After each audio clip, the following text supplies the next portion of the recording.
And this is episode 173, right, Chaos? Sure. David? Well, I'm not going to answer yes if I'm not sure either. Fair enough. According to this chart, it is. It's easy to have, like, I still brush it up in 2 seconds. Anyway. Yeah, This it's is the 173. Missing No podcast. This is Missing No Podcast, a.k.a. episode 173, and I am your host, Zach, and tonight I have Chaos Mana. Hello. Special and returning guests, Tara. Hi. And James. Hello. You should have just said special guest Tara and then just said, and James. I guess he's here too.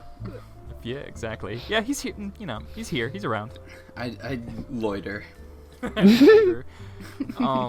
So recently, this is going to be pretty relevant to the Thirsty Kraken peeps. The news, or gaming news generally, has been about the middling game that has been Mighty Number 9. And like we were previously talking about, I really enjoyed James's video on Mighty Number 9, and I was like, I was never really an avid Mega Man fan. Like, I've played Mega Man 10 and 4 and like just varying Mega Mans. I never played any of the X games, but how do you guys feel about like the Mighty Number 9 not living up to its expectations or the hype? I'm a little disappointed, but I mean, I feel like it was already taking a turn in the wrong direction. I like classic retro graphics. I like how crisp the Mega Man games looked. Even the X series, like up until about 4, they still had a very crisp retro look to them.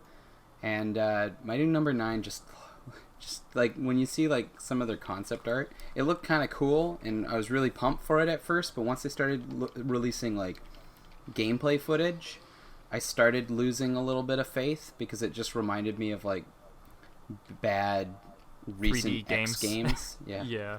They're like, hey, it's a platformer, but we're using 3D models in this two-dimensional world where everything just feels weird when it's three-dimensional. Yeah. I talk about a lot of, like, in the video, I talk about various platformers that are for more modern consoles, so they've taken a different approach to their platforming. Like Salt and Sanctuary has, like, a paper doll cut out characters, and it works really well. Beautiful Joe has this, like... Comic, movie kind of style to it. Very gritty, but very, like, unique. And yeah, they have 3D models in the game, but they don't look three-dimensional. And when like the angles shift, there's a distinctive, like, you're walking around a corner and everything looks sort of flat, but it's not. It's, I don't know, it was really cool, and I loved it when it came out for the GameCube. I played the shit out of it. And then the sequel was mediocre, and then they released a terrible, terrible fighting game for it. But But yeah, it had a unique style that really drew me into it. And the characters were fun, and the gameplay was fun, and Mighty Number 9 just felt like it was like trying to rehash everything that was good about Mega Man, but at the same time it also channeled... be its own thing. Yeah. But at the same time it channeled all of the negative things that I found in the more modern Mega Man games. Like, for me, Mega Man 7 and 8 were garbage. Mega Man and Base was really bad.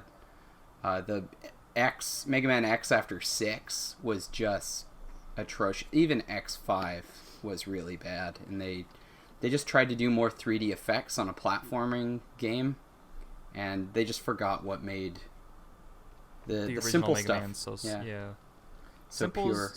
Yeah, simple is sometimes the best. You know, the most elegant solution or most simple solution tends to be the better one. And like it just in general, there's nothing wrong with pixel art and that visual style. Honestly, I didn't really grow up in that era of gaming. Like, I was kind of like an Xbox and PC gamer. Like, some of the first games, some of the first games I played were like the Thief and Knights of the Old Republic with Kyle Kirk Catan or whatever, and And it's like all those 3D games that they're mostly FPS games, and maybe some puzzles here and there, but mostly stealth first-person games. So when I'm returning as an adult, I'm like, I like this. It's pretty. It's bright. You can have way more pixels than you could back then. Yeah. So it really brings out the environments. Well, it's like Shovel Knight does that really well, where it's clearly emulating like 8-bit graphics, but it's not 8-bit. Like they have a huge array of colors that like the Nintendo, not even this. I don't even think the Super Nintendo has the same color palette that Shovel Knight does. Yeah. Shovel Knight does, and it looks great. Like just stylistically, it's an absolutely phenomenal game in terms of gameplay as well as like visual. Like I could just watch that game get played all day. See, that's the thing, is it's like you could argue that platformers are almost dead in the modern era because of that, but then look at what Shovel Knight did. Like watching like the Mighty Number 9, I just got bored. I was like, what is the point of this? Like it's all the backgrounds look exactly the same. And then Shovel Knight, it's like every level's different, all the bad guys are different. Like it felt more alive. Mighty Number 9 felt dead.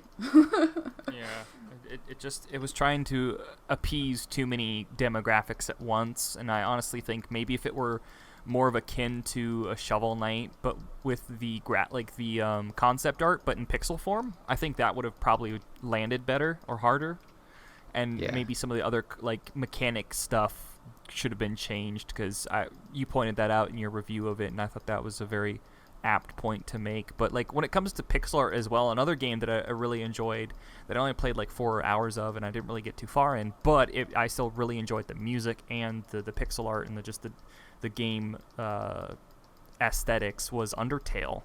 And Chaos is an extremely avid fan of Undertale, you could say. Yeah, the simplistic art, like, it didn't even really matter what it looked like necessarily, because it was just a well put together story. But it, like, everything about the way they switched into the battles and the way it actually looked on the outside made it really charming.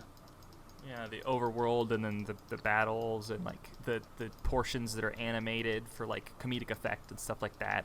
It was a solid game. I need to get back and play it. Like it's just I didn't get the proper save file, so I have to start over from scratch. And it's like it demotivates me to play the game. It's the same thing when it comes to videos. Like if I render something out and it's like the sound's all fucked up, I'm like, nope, I'm done. Fuck this. I'm out. I'm done. Yeah. It just becomes too much work to get something really simple at that point. It's like, oh, my capture crashed after this amount. Oh, I really wanted that scene. You know what? I'm just gonna look it up online. It's not worth it. It's not worth it. I'll credit them. I'll say footage by and piece of cake. Yeah, done. Don't Most have to times kill 3 hours of your life. Exactly. You don't have to tilt off the face of the earth because your capture card crashed or your computer didn't save the proper settings that you saved from before, or like just 8 other different things. This is kind of like insider baseball when it comes to like content creation, but it's fine. It's all the technical difficulties, every single one. All of them, all at once. Like Chaos, he was recently he's gonna be playing all the Tomb Raider games on Twitch, and he had a hell of a time getting the resolution worked out so that you could see the health bar and everything on the Twitch stream. Well, it's not even the game. It's not even the game itself. It's the fact that the systems they made it on are so out of date that like even the Steam version is an emulator version of the real one. So it's a little bit strange because it has to like generate a game instance each time. And that on top of it also not being used to the smooth controls of today. So it's vastly different from like the Anniversary and stuff I've played before. Those controls were nightmarish. Those controls were absolutely nightmarish. I'm like, oh dear Christ in heaven. Like, to be fair, it's technically designed for the keyboard, but even with the keyboard, I still have to like have the sidestep and all the tank control buttons. Yeah, I'm gonna have to upload the VOD and title it so I can show it to you guys later because it was just. There's one moment where he fucks up a jump, and you can hear me because me and him like are in this like just the hallway across from each other. You can just hear me cackling like a fucking hyena, and in the background of his stream, and I'm like, oh shit, I probably shouldn't be laughing this hard at his misery, but it's funny, so I'm going to. Hey man, Oh, Schadenfreude. Schadenfreude. Ja. Du Taking hast pleasure recht. in others' misery, man. We Yeah, need a word like exactly. that in English. It's called being a sadist. Oh, that's true. Yeah, there you go. You got it, man. You got it. Yeah, sadism. No, but yeah, you called them tank controls, right? Chaos, because that was an Yeah. apt description. I thought that was fucking hilarious. 'Cause Got to it's like- turn in the direction before you can go straight forward. Exactly. Hold up, I want to go left. Like they seem to know that it was going to be like that from the beginning because they even added like step once to the right and step once to the left so you could line yourself up without having to turn that way. Like there's two separate buttons to just okay, I need to actually get through the whole like fighting stuff is a nightmare. I'm already bad about fighting that style of combat to begin with. And then for I it thought to it was be epic as fuck. Because you were flipping around shooting bears and wolves and bats and stuff. You're just flipping around like crazy. I'm like, oh, this is some like gun kata shit right here. This is badass. Right. So solid. So the controls are similar to that of like Resident Evil or Dino Crisis, where it's like you push forward and that's the direction you move, and then the side buttons just change your direction. I haven't. Like you move I haven't played the Resident Evil series, but it is essentially like that. You have like forward is going to be forward, but there's no there is no control stick. It's just you want to move up, or do you want to turn right, left, or back up? And back up isn't actually backing up; it's doing a direct hop. So if you're say on a platform, you press back, then you actually jump off. And if you're not holding on, then there's no hope of you catching. You mean that's not what everybody does? I mean, I always hop backwards when I try. Exactly. You mean that's not a normal thing? Oh. going down the street and like, going the wrong way, hop back, then slowly rotate your entire body. And to be fair, like Yeah. even though it is not, it's like not necessarily down there. Like the flip is probably also another result of them realizing that it was going to be tank controls, because it's not an actual roll like in Zelda, which I'm really used to. It's just a turn me around one like all the way button. Oh yeah. Okay. It's super Doing epic. 360s. Though. Yeah. No, I basically, mean he's no, doing like barrel 180s. rolls. It's like a Oh. reverse direction. I guess that's useful so you don't end up hopping everywhere. It's odd. When was the first Tomb Raider game even made? That's a better question. It was forever ago. Like Well, that it was 3D because of the boob slider. So Yes. Yeah. I'm trying to think. I want to say like 96. 96. That's like the beginning. Yeah, that's why it has to be emulated. I don't think it was like it was definitely originally on a console, I think. Yeah. So Was it I a computer game first? I'm not sure. That's why I'm like I'm Googling it. perhaps.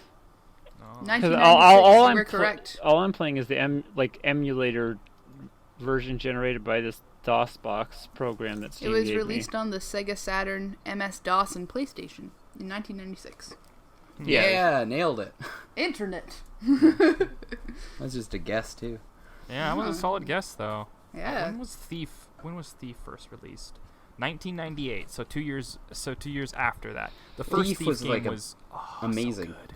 It was so good. It's still good, honestly. Like I'm such a hardcore fanboy because like I have really fond memories of me, my dad, and my brother all sitting down playing Thief and like trying. Like my dad, like, okay, so how would you solve this puzzle, or how would you get around this guard? And then my dad would do it, and then he would save before he did it, or if he completed it, he would save before, so that way he would give us a chance to do it. And I'm like, oh, this is neat.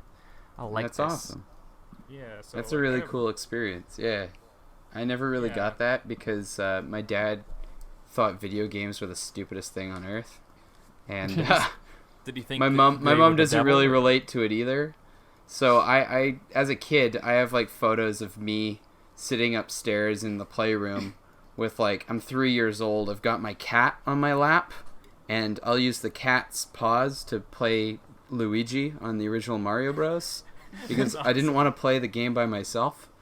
So I just forced the cat to play with me. Which so the cat adorable. The cat hated me. Did not like me. See, I didn't get a console till like I think I got a GameCube when it was already out, and then I had an Xbox, and that was the first two. I think we had the NES growing up, but the games were all so hard that like 6-year-old me was like, "This is too difficult. Can I just watch a movie?" Mm-hmm. The first game console that I ever got was the PlayStation 1, Spyro, Marvel vs. Capcom, and a few other games I can't remember. Oh, nice. I think Toy Soldiers or something. Me and my brother would play the shit out of those games. But I was my dad's a game, or not a gaming nerd. He's a PC nerd. So like he was always it's part of his job to be honest, on the up and up of like technical specs and video games and just new stuff. Like he came from an era where it was like debugging a computer was like cleaning out the vacuum tubes and like deroaching it, basically. Like there were literally bugs inside the tubes of the computer. So he really appreciated like a lot of the different click adventure games, and when Thief came out, I think we were a little older, but yeah, still solid. Yeah, my dad was always a casual gamer, I guess, where it's like we had the NES and he would play Zelda every once in a while. The image I got was he used to play it a lot when he was younger, and then when he had children, not so much. But like now they bought a Wii, and that's about the extent of what they've gone in their older age, where it's like, you want to play bowling? I'm like, no, Dad, I really don't want to play bowling. I know you've been playing this game for the last day and you've gotten really good. I don't want to play. I'm not gonna lose to you, Dad. Yeah. No thanks you. I actually deliberately, when I got my Wii, I had the Wii Sports disc that it came with for like 3 months, and then I deliberately lost it because I'd have friends coming over and that's all they wanted to play. I'm like, I don't want to play this anymore. So I just got rid of it. Let's play something else. Yeah. Anything. Come on, guys. I got like this Mario game. Now we want to play Wii Sports. Yeah. Got SSX Blur, Red Steel. We got all the choices here. No, Wii Sports again. All right. Fuck you. I want to go bowling. Let's just actually go bowl. Yeah, right? Like, we've got a lot of bowling alleys nearby. We could do this. Yeah. I think the Wii Sports games, they were novel, and I enjoyed them when it was with groups, but it was mostly like a bi-weekly or like maybe once a month kind of situation. Like we would grab snacks and like some alcohol and we just play. Yeah. That was a good time, but if they were like every weekend, they're like, "Hey, you wanna play some Wii Sports?" I'm like, haha, fuck off. Yeah. You want to do anything else? Yeah, that sounds great. Perfect. I think I have like. Oh, sorry. Oh, that's okay. I was just gonna talk about Connect because there's a lot of stuff like that too. I think probably the best. Yeah, the best game for Connect, I think, was probably the Dragon Ball Z game. Because it's like that's using it to its like advantage, because you can actually do like all the different moves and stuff like that, and the jumps and running, like that's how you use it. Yeah, it was just trying too hard, and they weren't marketing the peripheral right. Like they should have marketed like the utility of like not having to have a controller and being able to access your console. You know, like yeah, they should have marketed it more like Siri, like. If they launched or soft launched some type of Cortana based app on the peripheral that was the Kinect, I think it would have done way much better. Yeah, because I think like too, it requires a lot of space. It was a lot of the reasons why I stopped using it. Is when I first got it, I had a tiny living room, so you could only back up so far, and then even at that distance, like you were too close for your legs to register, so your like little avatar would just have legs that were going crazy and just like flipping, and anytime you tried to do something related, it would just like, yeah, it's like your upper body's acting fine, you're moving your arms, but then your legs are just like, it's like, oh god. That's Yeah, it's always trouble and problems. Yeah. But I'm also interested in like augmented reality because there was an anime that I watched forever ago where like all the smartphones were basically just like double-sided screens that were like DS size, not the small like mini DS, but like the like extra large DS. It was basically an extra sized phablet, and it would just register like this is a rock, this is a tree, this is when this town was founded, this is when the water tower was founded, that kind of thing. Like everything was, all the information was previously registered by users of different apps because they took pictures, and all that was assimilated into the smartphone like augmented reality database, and it was just like these are all these different things. So it's kind of like Pokemon Go-ish, like world-wise minus Pokemon. Like, yeah. Almost like it picks up on things like, there's things in town that I didn't really realize were there until I started playing Pokemon Go. I'm like, what's this Pokestop? Oh, it's a giant carving in this rock? When did this get here? What's super cool is that Ingress, the Ingress players were like taking pictures of all these different landmarks and places, like murals, and the Niantic repurposed those the player given information for the purpose of making certain landmarks and murals and all that other fun stuff into Pokestops and gyms. Have you ever found non-existing landmarks anymore? No, actually, have you?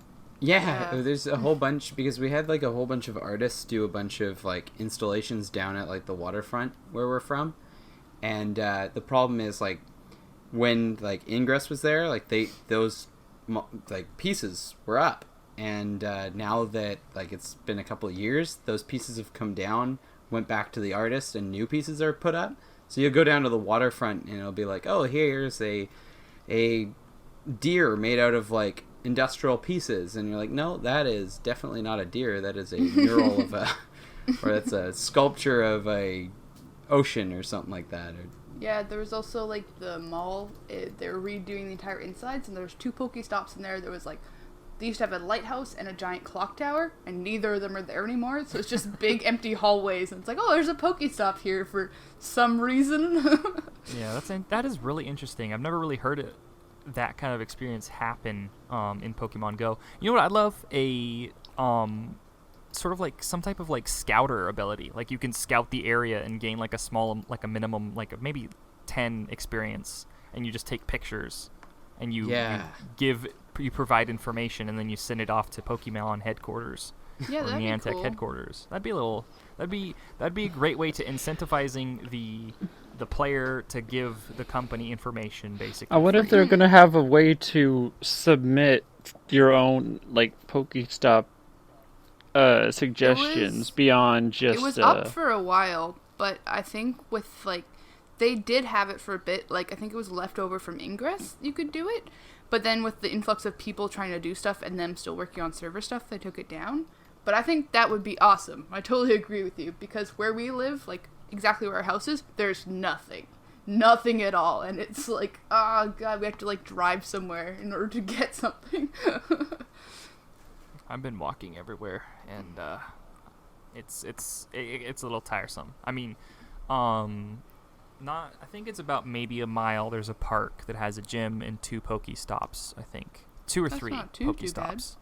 Yeah, and then 3 or 4 miles away from that park, there's downtown, and there's like a shit ton of them. So basically what I would do is I would basically put on some incense and walk to the park, do a few laps at the park, and then go downtown. Nice. Yeah. What I've been doing lately is there's a trail that's not too far of a drive from our house that has 5 Pokestops around it. So what I'll do is I'll just walk the 6-kilometer trail, excuse to do exercise, take all the gyms, and then collect them like in the shop at the end. I'm like, well, did all my poke hunting and exercise for the day. Done. It's efficient. That's another thing I've been doing is like I would, in addition to walking, I would do push-ups and sit-ups and squats and stuff to make it more of a workout, I guess.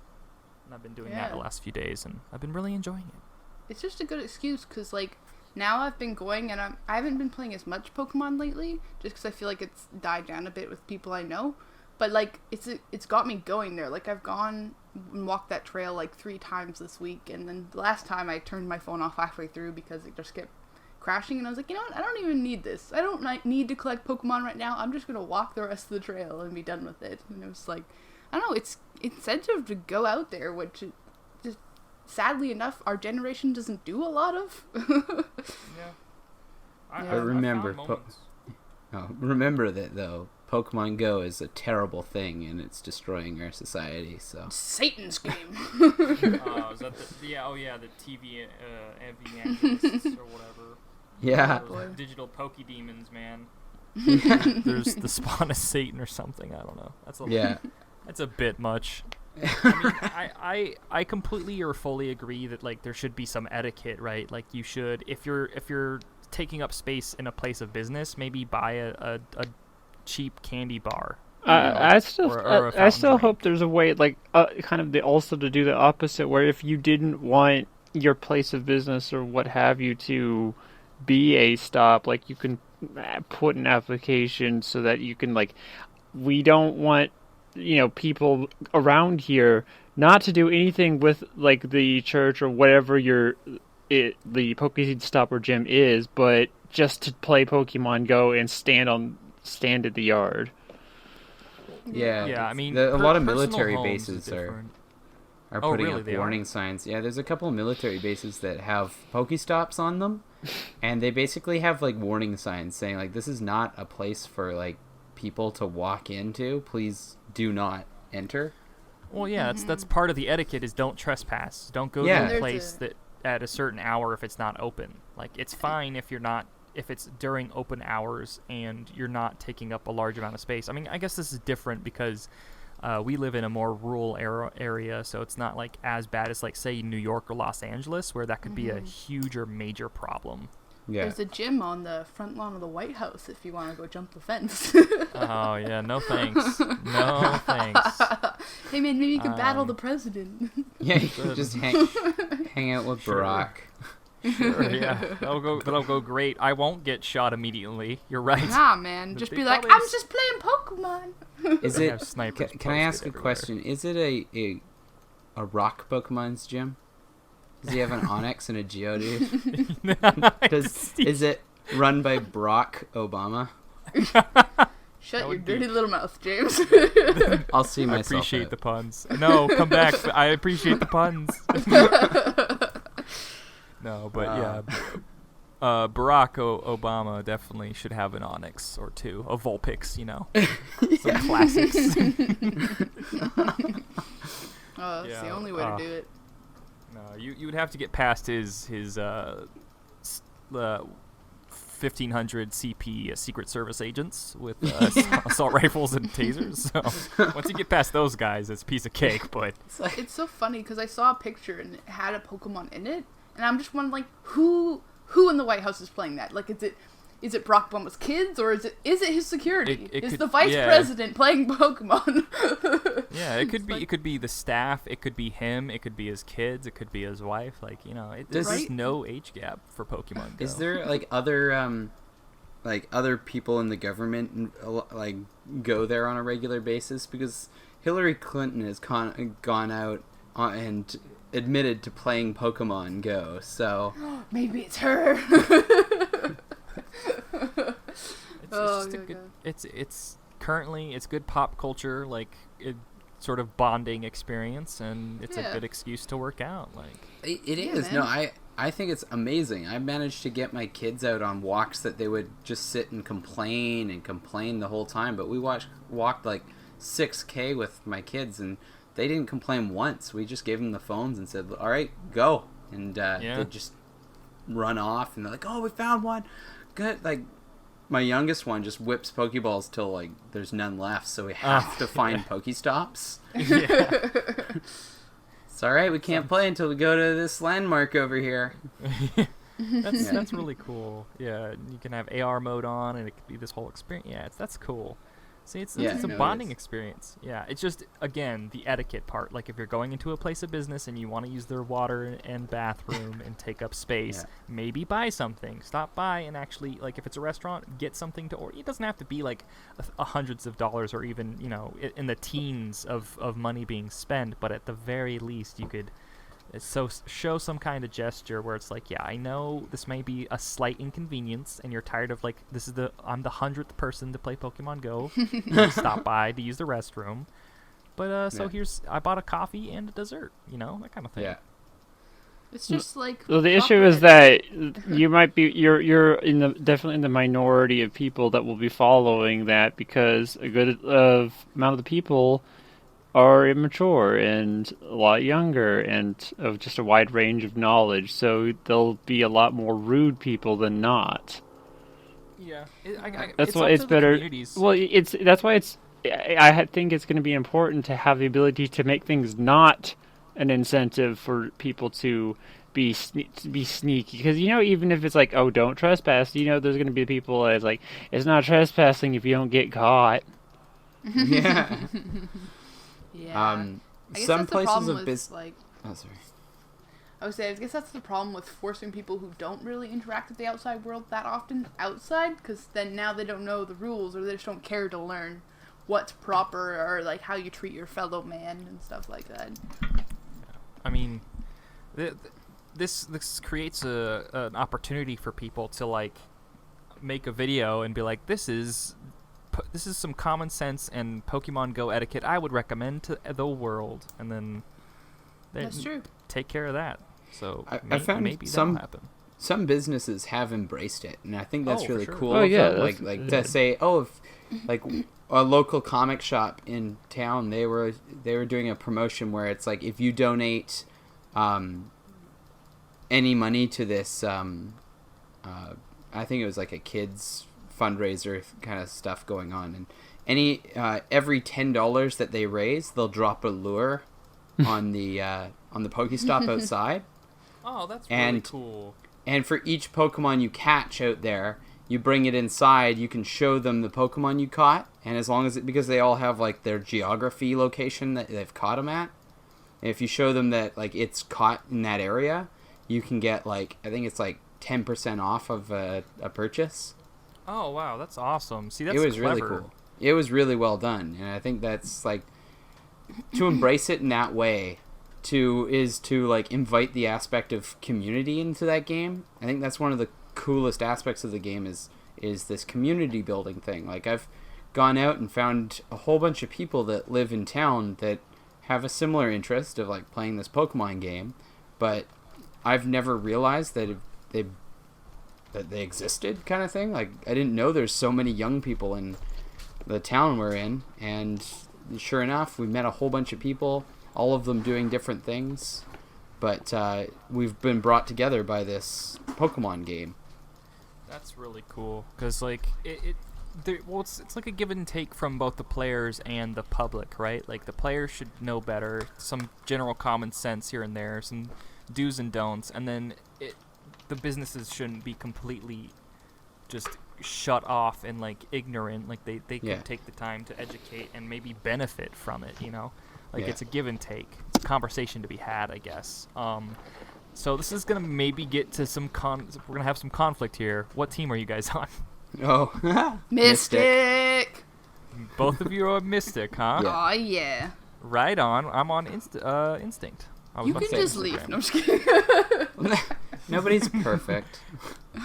Look, you know, we all have our flaws. Some people choose Mystic. Some people choose Velvet. You know, I can't help but I love the center of the right? I don't understand. I mean, like, I know there's some people that play it more casually to the point where they don't necessarily care about the bonuses. But for me, like, I haven't chosen a team yet, and I'm actually a higher level just because I want to see maybe that I can add another team or what have you, and because every gym is too high for me anyway, so it's not like it could actually battle. But At this I'm point, curious, it's an like experiment. it's like a stat thing. Like, which team stat do you think you'll be using the most? Do they actually have bonuses depending on the thing? I haven't like the defender bonuses if you hold the the gem instinct and people stuff like that. are like really good with breeding, and like the other two have their own separate bonuses. I think one's like for battling, or it's been a long time since I've actually seen it, but they have specific Reading? bonuses. Bonus to reading? Reading what? No, battling. Oh, Like, you said instinct has a bonus to reading. Breeding. Oh, Breeding. There we go. I just heard Maybe- reading. I was like, may- what? Maybe that does make a point. Like maybe instinct egg drops are higher. Well, it's Oh. gonna play into when they actually add it back in, but or Yeah, add that'll add be- in breeding as a thing. Yeah. Yeah, Yeah, adding. they have yeah, stated they want that. Yeah, that could definitely be a thing. I mean, how would that work? Because I don't think is gender decided in Pokemon Go? Let me look actually real quick.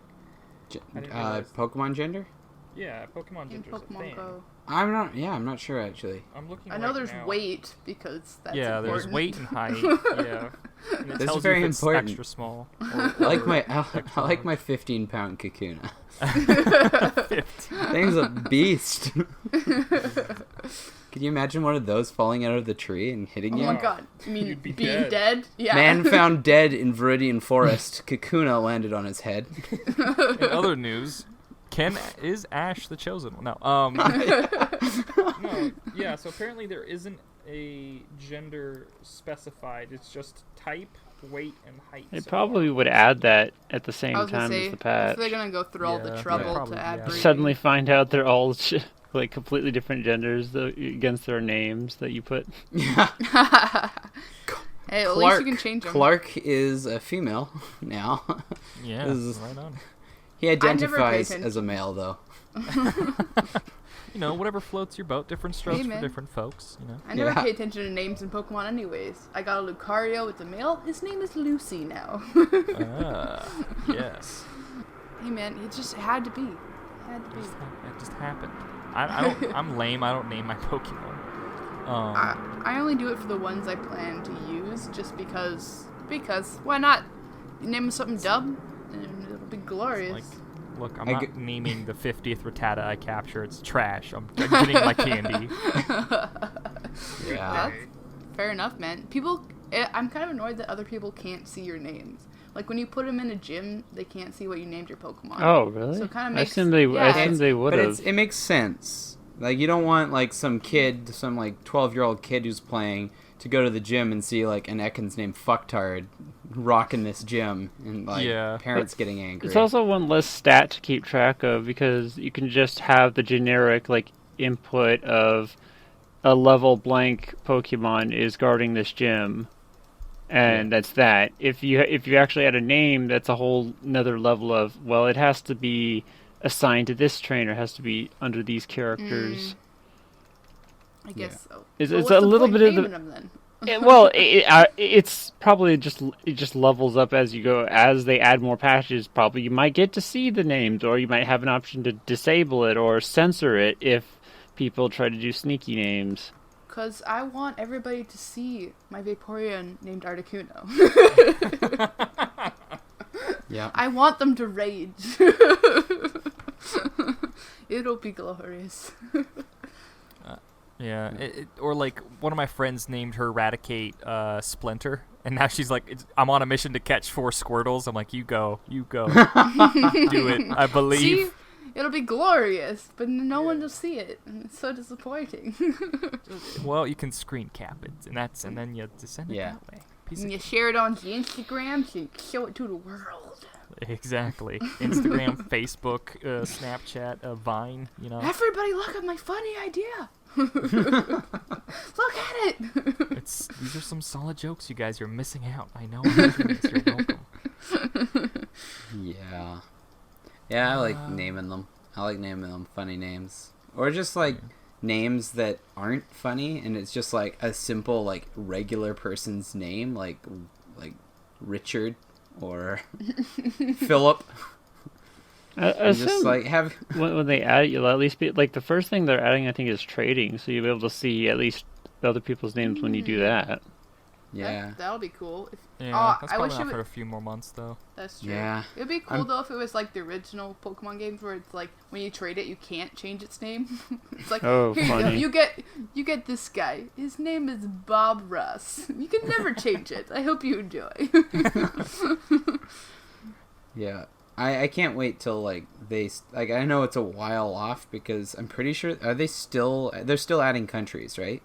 Yeah, Yeah. I mean, I think they're about to hit the last few countries / like provinces they want to add, but they practically have added all of the major countries that have a network that can support, in regards to like a mobile network that can support Pokemon Go.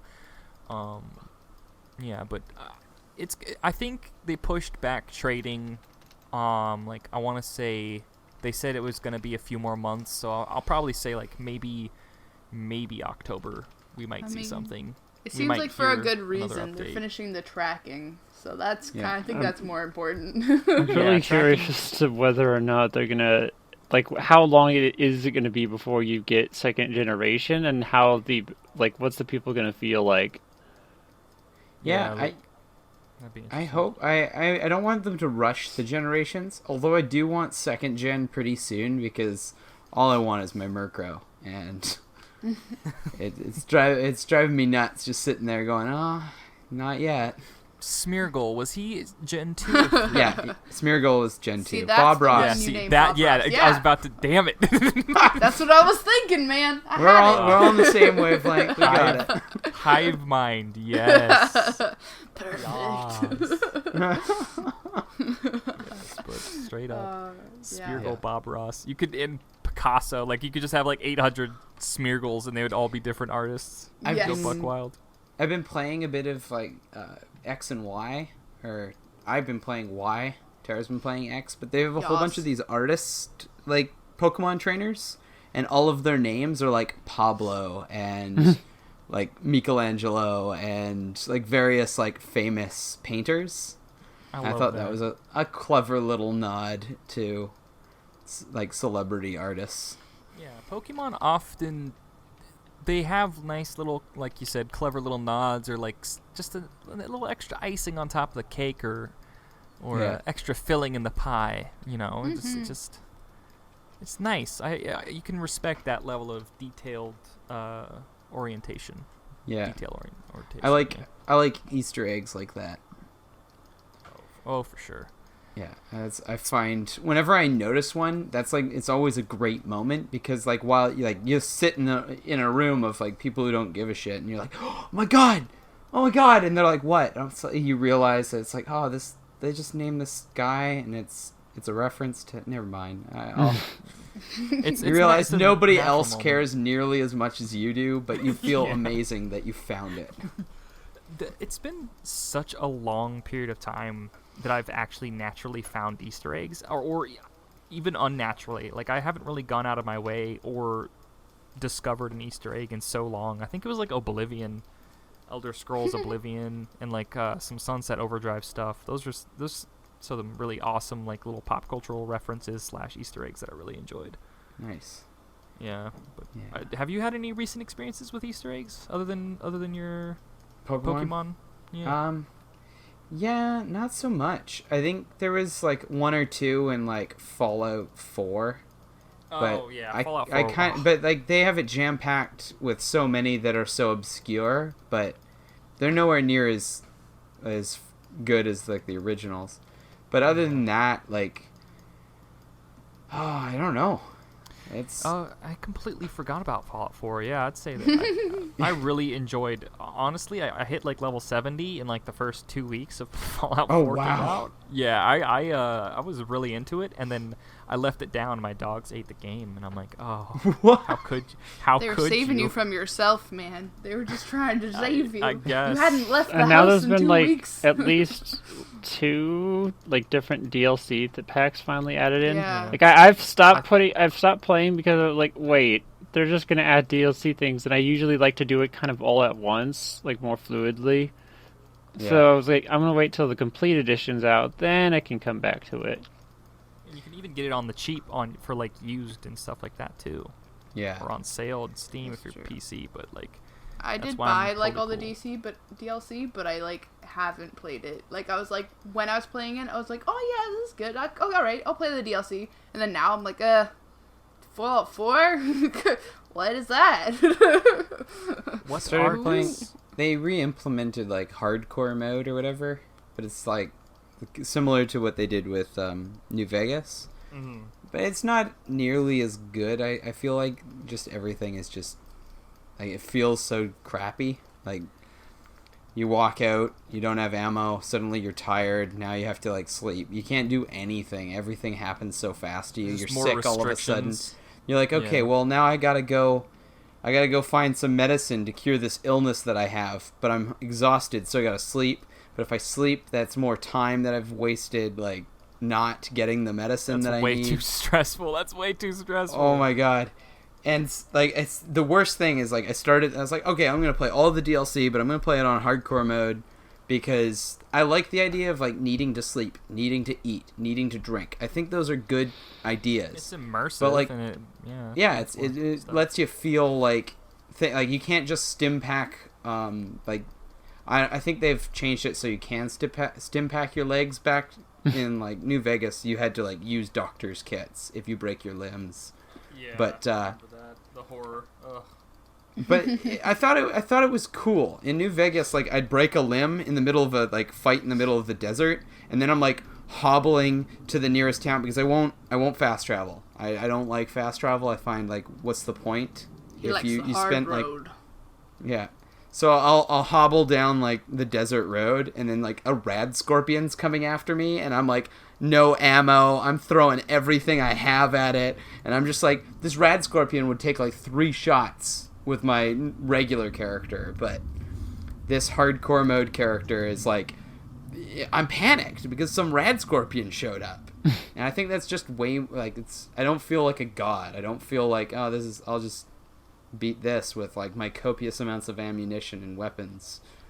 It's you start using things more sparingly. You start like coveting like simple like food items that you need. You're like, oh my god, mac and cheese! Thank God, I can eat tonight. Yeah, it definitely adds a more realistic and immersive like survival experience. It's even better when Yeah. you put mods on it, so it actually could be like more modern things. Like it, like I put it so it was like Mountain Dew was the cola, and one other food item was Doritos, and a couple other like real world equivalents instead of the Fallout 4 like slightly off brand. Yeah. Like it like obviously referencing items. I love how like even if you don't want to put any game changing mods, there's still a lot of visual things that you can do really easily to make it look how you want, and it makes it that much more of an experience for me. Yeah, aesthetic mods can definitely help and improve the game, or just not elongate its life, I guess. So that's really When cool. you get bored of staring at the same things, it's like, you know what'd go good right here? This giant poster. You know what this building needs? A giant poster of me. We're just gonna put that right in there. All the death claws are now Thomas the Tank Engine. Exactly. That's It's Skyrim. He's here to save us. yeah. It's that boy. Oh shit! What up? Like, incoming raiders, all Yeah. on their unicycles, and they just so happen to be frogs. Yeah. There's one thing about the Fallout games that I was really the modern ones that I'm really disappointed is like all the raiders are just like seemingly mindless like crazies, which is fine because to some degree they're supposed to be, but no matter how evil you are, you can't join them. And Exactly. Like Like- I made my Fallout video, and in it I point out, I'm like, how did raiders ever form groups in the first place? If they literally kill everything that walks by, there's no way they'd be able to form a group like that. Like, you can't be that crazy in that big of a group of people. Like, But I mean, in the first Fallout game, like the original Fallout game, you could join like the Khans, which was one of the raider bands, and like you have to, in order to join them, like you walk into their little like hideout and you talk to the leader, and the leader's like, all right, if he thinks you're badass enough, and you have to have, like, convince him that you're badass enough to join the cons, he makes you execute 2 prisoners that he has hostage. And like, at this point you can initiate combat and shoot him instead, but if you do kill these 2 like prisoners, you get like a perk that says like, yeah, you're part of this band now. You're still attacked by other raiders throughout the game, but this band won't attack you, and you're just part of their team. Man, So- that'd be cool. Yeah, It's just the a- cons were a faction in New Vegas, right? Yes, New Vegas Yeah. was made by Obsidian, which is basically a group of people that were the remnants of Black Isle, which made the first 2 games. Oh, that's really cool. One thing there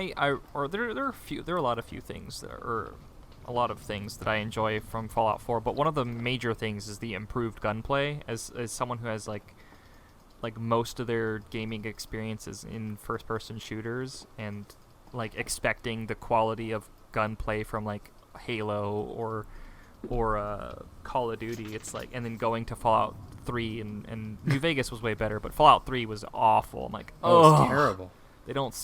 sometimes they don't sound right, and other times they're just weirdly handled. Or I also don't like that percentage of hit feature, like where you aim clearly at somebody's head from like 10 feet away and you fire, and it's like, oh, you missed again, you missed again. And I'm like, the crosshairs is right on your eyeball. Like, there's no way this is missing you. But I just don't have good enough guns to shoot you at this. Like, I feel like Your you perception shouldn't isn't even high have a enough. crosshair if you want to do it by percentage. Yeah. Well, yeah. The one thing is like perception, and like all the other stats, there's the special stats factor in now at that point. So that's some decent, like, somewhat emergent gameplay, and it's like now you have to, like, you can build a character based on what you want. Like in New Vegas, I built a stealthy, like, sniper kind of character. Like, he only used snipers and pistols, and he would shoot from like forever away. Like, I built this character and then I played him like that, Yeah. and I quite enjoyed it. In Yeah. Fallout 4, my favorite thing to do is just take all the luck ones. So it's like every time you go into the vats, there's a percentage that the mysterious stranger will show up and just one-shot them for you. So if you just up that to the extreme, it's like all I have to do is go into vats, hit something that I most likely won't, and there is a very high chance that somebody else will just kill him for me. Yeah, and then there's the luck plus the being really dumb perk. So you just Yeah. randomly get experience because you're really lucky, and then you also get randomly experience because you're dumb, and you just combine those 2 perks, and you're just like constantly getting experience. That was my first character in Fallout 4. Is just that I made a character who was dumb, really lucky, Just and lucky, just kind of just lucky Ted. jack of all trades elsewhere. But That's cool. I went super high charisma so I could just talk to everybody, and it was Right like on. mostly what it's good for is like, hey, you want to do this thing for $500? I'm like, more. They're like, $1,000? I'm like, more. 2,000? More. My whole Come on, entire man. store Come on. and my daughter? Sure. Right. Yeah, that's exactly. that's It's more like, keep it. going. How much money you got? Just keep handing it over. Come on. Money, livestock, and children. Give them to me. Yeah, everything you got, man. That shirt, I want it. Give it to me. this is one thing I miss is the dialogue change. They didn't do they did in a very impressive job because the voices are all like your main character voices all of his dialogue choices, which is nice. I like it's very that, yeah. cool. But in Fallout 2, they had 1 and 2. They had what they called the idiot run, where if you have a guy with very low intelligence, your dialogue options become like mixes of grunts and like terrible like trying to form words, and you can't. And most people actually get mad at you and like, oh, you're just a stupid savage, I'm just gonna kill you, and then they start fighting you. But in Fallout 2, they improved the idiot run by giving you all of these special bonus features where if you were too stupid to form proper words and you talk to like one of the main villains of the game, he will go, oh, you're so stupid, I'll tell you my brilliant evil plan. And like it allows the player to go, okay, so now I know how to stop him, so I'm going to go do what he's saying and prevent that. And then there's also like another there's a tribal who's really stupid in the second game, and he basically the whole town hates him and calls him like basically treats him like an idiot. But he guards all the cattle, all the Brahmin, and they're being slaughtered at night. And he comes up to you and basically asks you to try and help him. And if you're a smart player, it's like you have to piece it together. He talks like early the Hulk, and you're like, okay, you want me to help you stop the bugs from eating moo-moos? All right, I can do that, I guess. But if you're an idiot, it'll have your weird grunt conversation, and then in parentheses, it's like, hello, good sir, how are you this evening? And it's like, oh, well, sir, the Brahmin seem to be slaughtered by rad scorpions in the night. I need somebody to help me get rid of them. And you're like, oh, well, I will gladly assist you in this endeavor. And like, it's just stuff like that they've incorporated into Fallout 2 that made me like love those games so much more. And the newer ones, like, if you have an intelligence of 1, you still speak fluent English and all that sort of stuff. You just don't really know how to use computers. In Fallout 4, there were some instances with my barbarian that sided with the scientists or whatever. I made him like a melee character, which is not a good idea, especially if you're playing on a harder difficulty. And you like the later main quests are nightmarish. You're like, oh god, I'm going to use all the grenades I've stockpiled up to this point. I don't have. I forced myself to drop guns, and I would sell ammo. So it's like melee good. only, really, really, really strong melee DPS, but and extremely lucky, but dumb as a rock. And there were some characters that'd be like, you are really dumb, aren't you? Like there would be some instances in that in Fallout 4. But excellent. not as great, not as cool.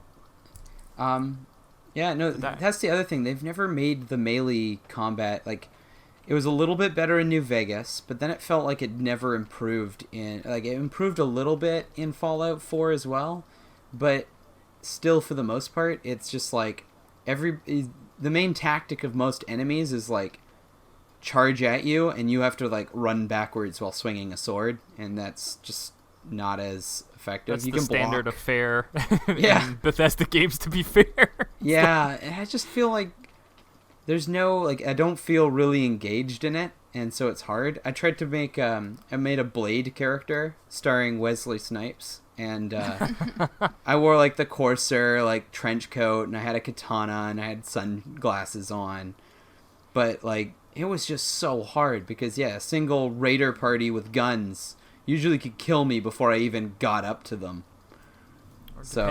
Or the Brotherhood, or robots, or like super mutants. Ugh. Whereas one of the most powerful builds in Fallout 1 and 2 is like the Super Sledge build, and you just annihilate things. I did like some of the extra little things they did for melee weapons. Like they definitely improved. Like they made the melee weapon. There was like a lot more variety. Like they added more special moves, like when you crit and stuff like that, and as well as like if you're in VATS and it's a finishing move. There's some like they added some Skyrim kind of like combat to it as well. So it definitely did improve, but it not as much as it could have been. I don't know. But the gunplay is solid, and my main character was a jack of all trades, like self-sustaining character. So I wasn't a bit in a big tiff or issue with anything, because I was like, I sustain myself, I make all my things, I'm amazing. Yeah, I did like the build weapons mechanic and stuff. I just felt like for the most part, oh, so boring. I felt for the most part, I loved it. I would like spend all this time trying to build a weapon, but by the time I've leveled up and got all of the perks I need to build that weapon, there's just a new thing on my list that's like, oh, that's even better to make, but I need to collect. Like, so I just spend all this time trying to collect and build better. Like, it just never... Or then I'd find one weapon in the, like, just some random drop, and it's just like, oh, this is way better than anything I've made. All right, well, I guess I'll use this. My issue with them was, like, I never once made a weapon in that game, because I would get into it and be like, oh, you can add this, this, and this. Oh, let me just pull out all these random weapons I found. And, like, one of these is so much better. It was just like, what is even the point of these? It takes so long, and I don't want to I collect just all like these to be able items. to. I think you could mod a additional pieces onto one that was existing, so it made it better until you could find one that was better in the wild. I never Yeah, really I found messed with actually trying to create stuff because it was like a lot of materials going through. Yeah. I guess I was just too impatient. Like, I found that if I couldn't hit things the way I wanted to and do as much damage, I would just lower the difficulty. Be like, oh, this giant weapon I'm using isn't one-shotting things? Can't have that. Down into easy difficulty. Yeah. Alright, we can put it back up. I can definitely relate to that. Like, I start at like normal difficulty, and then once I become or ascend to god level, like as my character, I'll increase the difficulty. But I feel like gun crafting and gun modding really hits its stride like late game to like mid-late game. Because I found this plasma rifle that shoots 2 bolts at once, and then I took a mod off an auto plasma rifle, put it onto that, so it's like quadruple the output on DPS, and then I added the fire, like the burning effect onto it. So it was like my anti. Yeah, so I I built this like really badass assault plasma rifle that just tears through anything like that is bio. Just anything that is a living organism is decimated immediately. Like I took the time to build and I would only have like 4 or 5 guns on my inventory. I was like a super neat freak with my inventory too. I managed that shit so hard. I did not. I would just be like, I'm too heavy. Like, all right. You would trigger me. You would trigger me so hard. What objects can I drop here? All right, good. Let's keep going. I had an anti-robot weapon, an anti-human weapon, a far-range weapon, and then just like anti super mutant / mutations. Like I was, man. I just made sure I had a weapon that was good for close range, like medium, and a sniper rifle for far. Because there was always times where I soup up a shotgun, and then I'm like, well, fuck. I always had like a pistol, a sniper rifle, and then a rocket launcher. I'm like, just rocket in case launcher. the fight gets too difficult, we'll just blast everything. Yeah, I definitely had a sniper build on the first one. It's just the go-to for... Yeah, snipers are fun. Just don't get mobbed. That's how I'm playing hardcore. It's like I built a melee character in the hardcore game I was playing, but after the first fight with the Deathclaw, it didn't matter if I was wearing the power armor. If that Deathclaw hit me once, I was dead. Fucking dead. Yeah. I was so dead. Like, it was just, like, not even funny. So I was like, alright, well, I guess I'll just sit on this roof and, like, sniper shot it. And in-game, like, not real life, but in-game, the fight with the Deathclaw took 3 days. I just sat on that roof, waited for him to return to his, like, area, shot him in the head, did peanuts for damage, he ran off. Waited like 5 minutes, he'd come back, shoot him, peanuts, and he's gone again. And I'm like, oh my god. Oh. That would be I had to do you're much like play with the fact that they can't go into a building to attempt to go out and try to fight him a little bit, then run back up to the top of the roof, and sometimes he'd be able to get up. Yeah, then I finally figured out that you were supposed to get a power armor suit to fight it, but I was fighting it without it. Oh really? Yeah, that's pretty cool though. Like I like games that allow you to take alternate routes. Yeah, divergent gameplay, as they call it in the biz. Oh, in the you're a biz. Dishonored, man. Dishonored 2? Thank you. Dishonored? Yeah, I'm excited. You can take different routes in that game. Yeah, that's really cool. The cool one of my favorite moments in Fallout 1 is, as I keep referring back to those retro games, are in Fallout 1 you could take a completely diplomatic route to the game, and not just like you never needed to pick up a gun in that game. Yeah, it was a little bit harder, but you could either get hired guns or just convince a lot of people to not attack you. And the last boss in the game, if you had collected enough of the information about his super mutant army he's creating, you could convince him that everything that he's planning is futile, and that all of the super mutants are sterile, so his ideal like super mutant world will never exist. Yeah. And he just like realizes how wrong he's been and commits suicide. And then all you have to do is escape from the building and you win. I just thought that was a really unique thing to like, oh yeah, you can actually like convince the last boss that it's like, nope, you're wrong. Here's the proof you why. can do that in Fallout 3 as well with the president. Yeah, that's. And then in New Vegas, you can It was very hard. It was extremely hard, but I was somehow able to get all of the factions except for Caesar's Legion working together. Nice. So like the NCR, the Brotherhood, the Khans, everybody was working together to kill the Legion, and it was fucking great. It took a lot of effort. It took a lot of different side quests and a lot of different things that I had to complete separately. Like I had to do it in a sequence, but I did it. Yeah, the cool thing about I really like New Vegas. I think it was probably my favorite Fallout 3D game, and it comes from the fact that it wasn't Bethesda who made it; they just produced it. It was Obsidian, and Obsidian Entertainment had been building. Originally, Black Isles was building a Fallout 3 for the computer.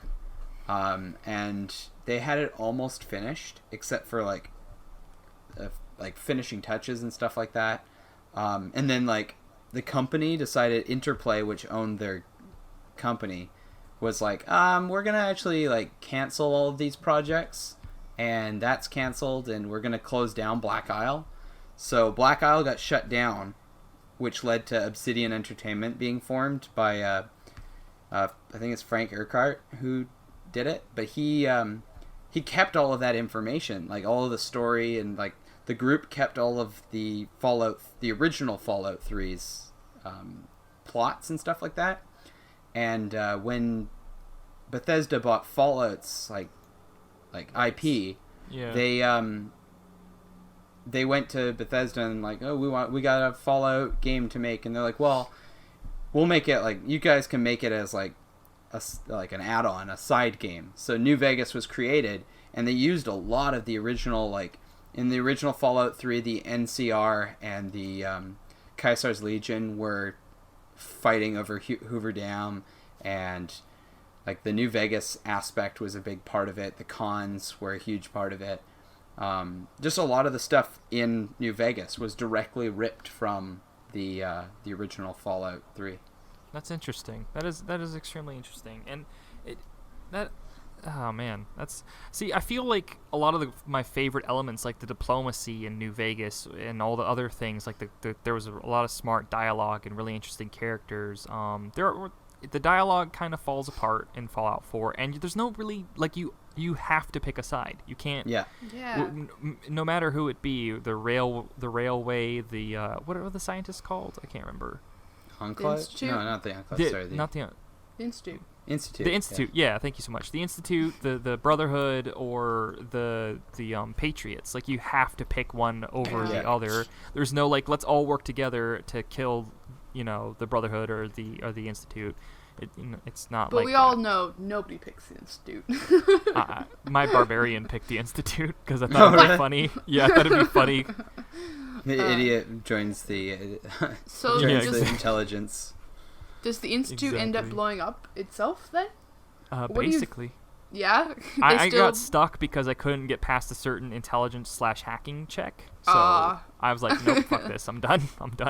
Oh, man. Because, like, in every other one, like, the end game is blowing up the Institute. But if you join the Institute, do you blow yourself up? No, you blow up the everyone else. I see. You're the only Institute person who can live.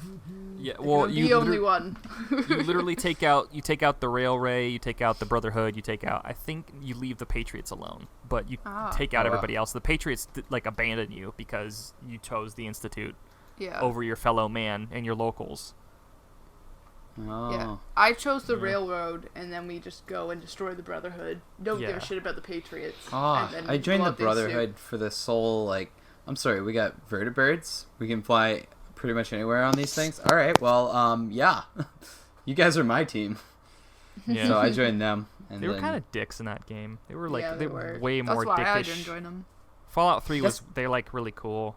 I really liked them in Fallout 3. For They were me, more- because Fallout 3 and Fallout 4 are both Bethesda games, I felt like they focused really hard on Fallout 3 plot lines in Fallout 4. Like, they're like, hey, remember these characters from Fallout 3? Remember this instance from Fallout 3? Remember, like, they kept bringing back Fallout 3, especially with, like, the giant robot guy that, what is it, Liberty Prime?